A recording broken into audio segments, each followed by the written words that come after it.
Hello，大家好，欢迎收看林鹤说，我是林鹤。时光飞逝，转眼将来到了新年，在此呢，我也先给大家拜个早年。那明后2年，也就是丙午丁未为火旺之年，也是3元9运当中呢9子火运的真正显化之年，同时呢又是赤马红羊之年。天命使然，丙午丁未火年必然迎来剧烈的动荡啊，日新月异。那么2026年丙午火年，对于哪些人来说是财神驾到？又对于哪些人来说是破财信号呢？到底这个区别在哪块呢？其实一些玄机并不在于生肖，而是在于你八字当中的日元当中。那么今天呢，就从你的日元出发，告诉你明年该如何引火生财。我们今天就来进入今天的正题。首先，丙午年的能量对每个人的影响是截然不同的，其根本呢就在于你八字的日元。那么日元呢，就是你八字排好盘，年月日时四柱，日柱的天干也就是上面的那个字，就是你的日元了。下面呢，我将为10大类日主的朋友进行一次深度的、纯粹的命理剖析，请你仔细对照对号入座，因为这个呢，将关乎到你一整年的财运和事业的走向。第一，甲木日主为木火通明，食伤生财。那么命理学当中呢，甲木日主见到丙火为食神，见到午火为伤官。那丙午年对于甲木之人而言呢，是典型的食伤泄秀的这么一个格局。那你的木气生发出旺盛的火，代表你的才华、思想、创意还有表达能力将得到前所未有的激发。那么从财运来讲呢，这个是你才华、技术、口才直接变现的年份。你的财富并非是这种被动投资，而是主动的去创造，收入与你的个人能力和表现力直接挂钩。那对于上班族呢，展现独特的创意担当有挑战性的这种项目是加薪晋级的捷径。那对于创业者或者自由职业者呢，这个是树立个人品牌、推出新产品的这么一个黄金时期。但是要注意就是食伤虽然能生财，但会克制官星。那这个呢，也意味着由于你可能会坚持己见，直接与上级规则产生摩擦，那这种冲突呢，会间接的影响你的正财稳定性。那么从事业上来讲呢，利好什么行业呢？利好这种文化传媒、互联网内容、教育培训、广告创意。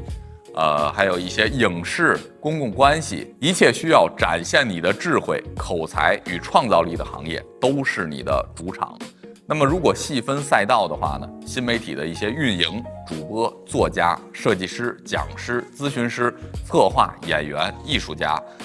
技术领域当中呢，一些什么 UI UX 设计前端的开发这种木火象的相关岗位也非常的有利。那么如果你是创业者呢，开设工作室个人品牌的孵化、知识付费、文创品牌的开发总体而言呢，事业上主要避免空想纸上谈兵，还是必须要脚踏实地、稳扎稳打的。那么处事和行动的核心呢，在于你要积极展示，将内在才华转变为外部的价值。从生肖和太岁的角度上分析呢，如果你是为甲木人，然后你生肖又属鼠，那么你是冲太岁。那甲木做子水，木是得生，但子午冲构成了伤官见官。那么事业上呢，很容易出现突发的变动、职位的动荡，需要警惕与上级官方的正面冲突。那么财运上呢，正财不稳，偏财有损，切忌冲动投资，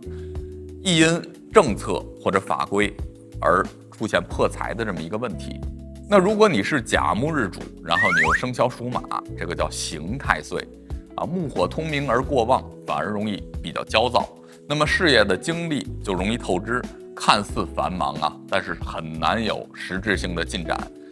很容易因为急功近利导致合作的破裂。那么财运上呢，为了拓展人脉，项目前期可能投入会比较多，但是回报呢会比较迟缓，需要防止资金链的紧张。那么你是甲木日主，生肖又属牛的话呢，那今年就是亥太岁。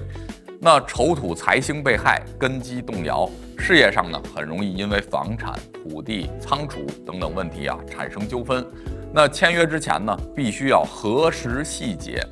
财运上呢，投资运比较低迷，容易被骗被拖欠这种工资款项所以你要捂紧自己的钱包。那么从命理学上当中呢，你如果是丙火日主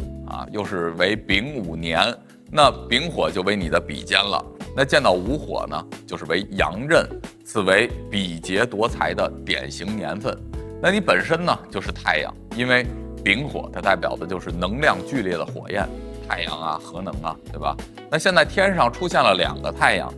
争夺着有限的光辉和资源。从财运上讲呢，这个是合作与竞争极端凸显的一年，财富机会呢看似很多，但竞争者也是非常多的，很容易发生到嘴的鸭子它就飞了或者被合作伙伴、朋友分夺走大部分的利益这么一个情况。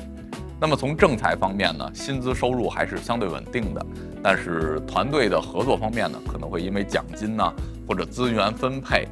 不公平引发矛盾。其实偏财方面呢，极其不易和朋友合伙投资或者发生借贷关系，很容易因财失义，血本无归。那花销呢也会莫名的增大多为应酬人情往来，为他人的行为去买单。那么从事业上来讲呢，你必须要依靠团队，但是团队管理呢是重中之重，需要建立清晰的权责利益分配机制。你还会感受到来自于同辈同事的巨大压力或者说你们会产生一些剧烈的竞争或者剧烈的冲突当然了，你也可能会通过竞争呢脱颖而出。那么关键在于呢，你能否比竞争对手更高效、更具有谋略。那么阳刃呢，也代表极致的专注力和执行力。如果能将其导向正确的方向，也可以在竞争当中杀出一条血路。那么有一些利好的行业核心领域呢，就在于这种团队协作要求比较高的这种行业，比如一些竞技体育军警安保销售团队的管理、大型活动现场的执行你需要依靠集体的力量，在竞争当中杀出重围。那如果把这个赛道去细分的话呢，一些地推团队项目组的竞标，什么健身房、运动品牌加盟连锁的拓展、众包平台、能源、电力、餐饮这些属火的行业，其实依然也是很适合的，但是必须专注于团队内部的管理和激励，防止内耗。那么如果你是创业者的话呢，合伙创业这个股权分工必须明确清晰建立渠道和分销网络。处事和行动的核心上来讲呢，是叫合纵连横但需亲兄弟明算账。那么如果你是丙火日主，你的生肖又属鼠，那么今年呢，你也是冲太岁。那么水火激战，根基不稳，事业上也是环境多变的，计划赶不上变化，需要保持很高的灵活性。那财运上呢，财来财去，很容易因为意外的事件比如一些罚款维修医疗导致大额的这种支出，切忌担保借贷。那么如果你是生肖马的话又是丙火日主，那么你今年是刑太岁，火势过旺，自行自困。事业上呢，很容易陷入自我怀疑的内部斗争。那么团队协作上呢，也是容易出现问题的，需要保持头脑的清醒。那么财运上呢，也容易因为判断失误、合作破裂而耗财损财，不宜参与高风险的投资和投机行为。如果你是丙火日主，生肖又属兔，那么2026年您就是破太岁，卯木生火，担待破局。事业上创意成果易被他人剽窃或者分享，那重要方案呢，需要提前做好知识产权的保护。财运上呢，有小幅的破财迹象但是容易因为人情往来、请客送礼而透支你的财富。接下来呢，就是讲戊土日主的人了，叫火土燥烈，印星为用。那么从命理上来说呢，戊土日主见到丙火为偏印，见到午火为正印。那么丙午年对于你而言呢，是印星很旺的这么一个年份，如同大地被烈日持续的炙烤，急需水来滋润调候。财运上讲呢，主要是源于稳定的薪资、家族的馈赠，或者一些长辈贵人的提携，还有资源的输送。那这个呢，其实是一种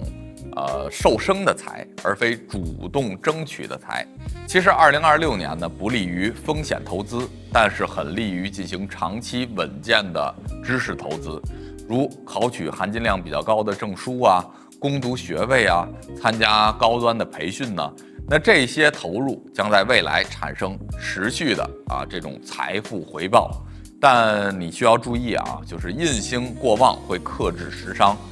就是生财的源头，都说食伤生财嘛，那容易因为变得保守，依赖心比较重，从而会错失良机。那么从事业上来分析呢，这个是夯实基础积累资历的一年，非常适合在大型的机构或者体制内平台当中去稳步的发展。你会得到年长上司或者导师的赏识，同时呢，也有利于从事行政研究人力资源、教育等等需要耐心和沉淀的岗位。那么利好的行业呢，就在于教育、科研、智库，还有一些行政管理、人力资源、非盈利的组织、康养产业、房地产，一切需要资质、背书、耐心和信誉的这种行业。如果把这个赛道划分的话呢，比如考取公务员或者事业编制，进入超大型的公司企业或者国企，从事学术研究、心理咨询、档案管理物业租赁、土建、地质等相关的这种行业依然也是可行的。但是要注意什么呀？就注意叫技术资质的提升。还有一个就是创业者教育机构、中介服务顾问公司与家相关的行业比如一些家居还有家政也都是可以的。那么处事方面呢，也需要厚积薄发，借力上位。那么从生肖的角度上来讲呢，如果你是戊土日主，生肖又属鼠，那么2026年就是冲太岁，火土过燥，思维僵化，事业上呢很容易遇到瓶颈，感觉怀才不遇，需以守为主，静待时机。财运方面呢进账缓慢，为学习培训花费增多。如果你是戊土日主，生肖又属马，那么你在2026年呢就是刑太岁，依旧也是火土过燥，思维僵化。其实你要注意思维的一个想法，因为比较容易想得太多，胡思乱想过于严重，或者是出现了一些想得多做得少的问题。那么更多的呢，也是在于社会阅历，还有一些你要请教一些比你级别高的人，业内有名之人，这些人呢也会给你更好的一个建议。接下来就是属牛的，如果你是戊土日主又属牛，那么你今年呢就是害太岁，那比劫被害，助力变成阻力。事业上呢需要谨慎，防止合作伙伴同事中途变卦，或者在背后搞一些小动作。重要项目呢也需要亲力亲为。财运上呢，也容易因为朋友、兄弟之间这种事情去破财，切忌合伙投资。那么健康上呢，注意脾胃的保养谨防意外磕碰。接下来呢，就是庚金日主叫真金火炼，官杀宫身。那么命理学上来讲呢，庚金日主见丙火为七杀，那见到午火藏丁火为正官，此为官杀混杂的年份，如同红炉炼剑，矿石被投入熔炉，面临巨大的锻造压力。那么从财运上来说呢，财富与事业成就、权力是紧密绑定的，是典型的压力财。你需要完成这种极具挑战性的这种任务，承担更大的责任，你才能够获得相应的奖金和加薪。几乎没有轻松的偏财运那任何投机行为呢，都可能被官杀无情吞噬，导致严重亏损。财富增长呢，全靠真本事、硬业绩。那事业上来说呢，这是破局上位、掌握实权的年份你会置于风口浪尖，承担关键的项目压力空前呢。所以呢，你只要顶住压力，展现出庚金的刚毅果决的这么一个特质，你就可以脱颖而出。因为毕竟庚金呢叫刀剑之金，对吧？你需要快刀斩乱麻，从而获得晋升。同时也必须小心处理与上级、官家，比如一些监管部门的这么一些关系。那么官杀混杂呢，也意味着你同时会接到多个指令，或者面临这种规则不明的困境，需要你保持清醒，精准定位关键的决策者。那么有一些利好行业啊，主要在于金融、法律、审计、纪律部队，还有一些项目管理、精密制造、外科医疗，一切呢都需要在高压力下保持极度的理性啊，那用于专业的权威和严格的流程啊去处理的这么一些行业。那么如果把这个赛道细分的话呢，投行风控、律师、会计师啊、工程师、数据分析师，还有一些品质的监管、机械自动化，在 IT 行业中呢，从事后端开发啊、架构师、什么程序员、网络安全等等一些属金的行业岗位啊，就能够有效地将压力转化为成果了。那如果你是一个创业者啊，你是做什么律师事务所呀、会计师事务所的呀，或者高端技术咨询的公司呢，啊，今年也还是不错的。处事的一个核心呢，我觉得就是迎难而上，化压力为权柄。那么如果从生肖和太岁的角度分析呢，如果你是庚金日主，生肖又属鼠，那么在2026年呢，你就是冲太岁，叫子水伤官被冲，才华受制。那么事业上呢，专业技能啊很容易受到质疑或者挑战啊，就需要继续学习啊，用实力去证明自己。那财运上呢啊，容易漏财，不容易存钱，很容易因为子女啊、娱乐呀、学习呀这个花费超支。如果你是庚金日主，生肖又属马，那么在26年呢，你的太岁就是叫刑太岁，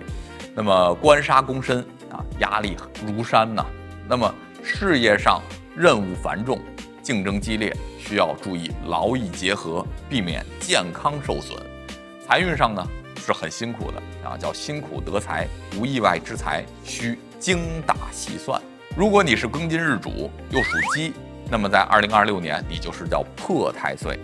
酉金为禄神被破，根基受损，事业上啊职场遭排挤或者孤立啊，犯小人，所以呢要保持低调，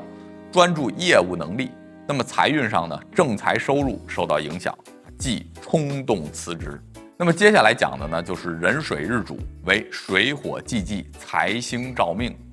那么从命理上来说呢，壬水日主啊，见到丙火为偏财，见到午火为正财。那丙午年呢，对于你而言啊，是财星透干极旺的年份，如江河遇烈火，形成壮观的水火既济之卦象。那么这个财运上来说呢，这个是10大日主当中先天财运最为显赫的配置，因为壬水啊是为江河湖海，广阔水域，那它也是容积于万物的，也是有智慧的。所以无论你在今年啊是正职收入、投资理财，还是副业的经营，都有极大的可能获得超预期的这种回报，有发现暴利的机会的独到眼光。但是有一个问题啊，就是可能会存在财多身弱的潜在风险。那么巨大的财富机遇也会伴随着巨大的消耗，你可能需要频繁的应酬啊，多方的打点啊，或者因为投资额度过大而承载巨大的压力，务必做好现金流的管理，防止资金链的断裂。那么从事业的角度上来讲呢，你商业嗅觉极其敏锐，适合从事和火相关的行业。然而啊，水火激荡啊，又需要在激进和保守之间呢找到一个平衡点，但切记啊，因为财运亨通而过度自信啊，进行不留后路的豪赌啊，就是不能进行赌博。那么有一些利好行业啊，比如一些金融投资、国际贸易啊、销售、旅游、物流、能源、互联网平台、娱乐业，还有一些和流通交易热度相关的行业。那如果把这个赛道细分的话呢，一些股票、基金交易员啊，特别是这种打短线的，还有一些大宗商品的贸易、电商、奢侈品的销售、酒店管理、会展策划。那么在文化领域当中呢，从事经纪人啊、策展人或者链接这种资源的角色也是非常适合的。那么如果你是一个创业者呢，开设一些贸易公司啊、投资机构、线上销售的平台、高端旅游的定制啊，这些也是比较好的行业。那么处事的一个核心呢，就在于精准出击啊，但是要留足后路，需进可攻，退可守。所以壬水的人呢，今年还是蛮不错的，但是切记不要太激进。从生肖的角度上来讲呢，如果你是壬水日主啊，你又属老鼠，那么你在2026年就是冲太岁，那叫比劫冲财啊，争夺之象。事业上呢，竞争白热化，内部资源呢也是竞争会比较激烈的啊，按句俗语来说就是会比较卷。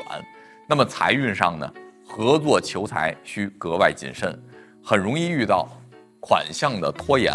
或者合伙人分走大部分的利益啊，需要做好现金流的管理。那如果你是壬水日主，生肖又属马，那么你在26年的话呢，就是刑太岁了，财星被刑，求财艰难。事业上呢，投资啊很容易预判失误啊，大额的决策需要多方的求证啊，避免听信单一的消息。那么财运上呢，很容易因为健康、情感的问题产生耗费自己时间精力啊，或者巨大的开销。那么如果你是壬水日主，生肖又属兔，那么你在26年的话，就是叫破太岁，伤官被破，表达受损，事业上的创意很难得到认可啊，很容易被驳回。所以要调整你表达的方式，需要找到更合适的一个平台。财运上呢，有一些小小的破财，很容易因为宠物啊或者健康的这种小事去花钱。那么八字呢，不仅分五行，也分阴阳。那以上这5种呢，都是属阳的。那么在下一期呢，我就会来讲属阴的5种日主了。咱们下期再见。